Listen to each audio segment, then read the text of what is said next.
Pinatatanggal ng COMELEC kay Mocha Uson ang kanyang campaign jingle dahil umano sa pagkakaroon nito ng double meaning na may hindi tamang ipinahihiwatig. Kasabay nito, isang lokal na kandidato naman ang inisyuhan ng show cause order dahil sa mga sexist remark na binitiwan nito sa campaign sorties. Si Margot Gonzalez magbabalita.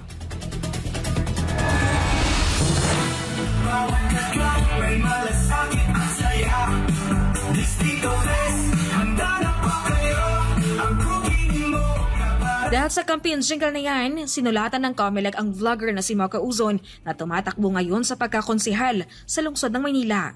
Sa sulat, sinabi ng COMELEC na ang campaign jingle ay may double meaning o may ibang ipinahihiwatig sa publiko at iminungkahing tanggalin ito. Let us put an end to this. Yan lang naman po. Itigil na lang po muna yung pagpapalabas niyan. Kung nagkagastos na po dyan, ganun po talaga yung consequence niyan. Kasi sana po naman ay napag-isipan muna natin bago natin inilabas o bago natin ginamit yung isa pong materials na maaari po maka-offend sa sensitivities and sensibilities ng mga tao, lalo na po mga kababaihan.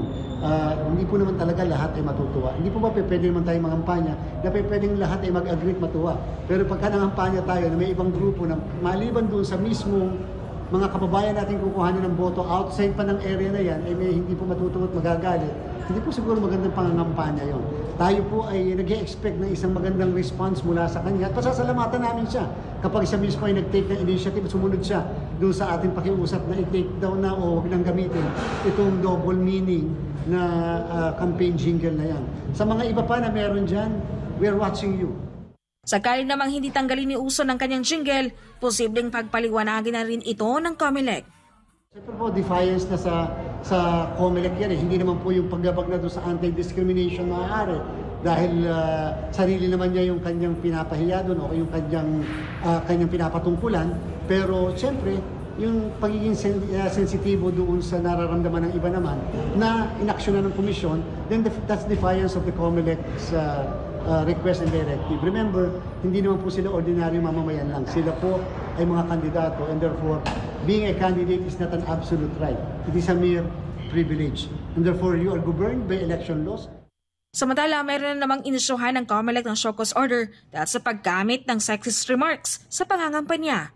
Si Congressman Ruel Peter Gonzaga na tumatakbo sa pagkagobernador sa Cagayan de Oro, ika-4 na sa kandidatong pinagpapaliwanag ngayon ng COMELEC dahil sa posibleng paglabag sa kanilang guidelines sa anti-discrimination and fair campaigning. Kamu bang mga babae, maayo pa po mo o mas maayo pa mo sa mga lalaki? O na yung mga pangutana nga gikinahanglan tubagon ninyo. Si Christian Sia naman na tumatakbong kongresista sa Pasig City, sumagot na sa show cause order ng poll body.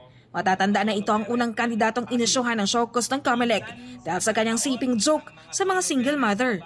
Sa paliwanag ni Sia, sinabi nito sa COMELEC na anuman ang nasabi niya sa campaign sorties ay bahagi lang daw ng freedom of speech o kalayaan niya sa pananalita. Pero ang poll body, inasahan na raw na ito ang gagawing depensa ng kandidato. Sapagkat siyempre, yung lahat ng at stake dito ay freedom of speech. Sa amin naman po, hindi lahat ng karapatan, kahit po sa pamamahayan, kahit sa pagsasalita, kahit sa pag-iisip, kahit sa pananampalataya ay absolute. Lalo na kung ito ay makakasakit din sa karapatan ng iba at mas nakararami. So ang sa atin, ano ibabalansin natin? Yung karapatan ng nag-iisang tao o karapatan ng marami? Lalong-lalo na kung ito ay may threat, hindi lamang sa ating pong pamayanan, kung hindi threat din sa ating mga kabataan. So yan po ang aming babalansehin.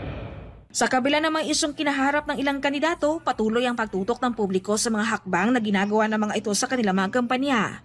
Ang bawat aksyon at desisyon ay nagsisilbing hakbang patungo sa isang mas makulay na eleksyon. Sa huli, ang mga mamamayan ang magpapasya kung alin sa mga ito ang nararapat para sa kanilang kinabukasan. Para sa Diyos at Pilipinas kumahal, Margot Gonzalez, SMNI News.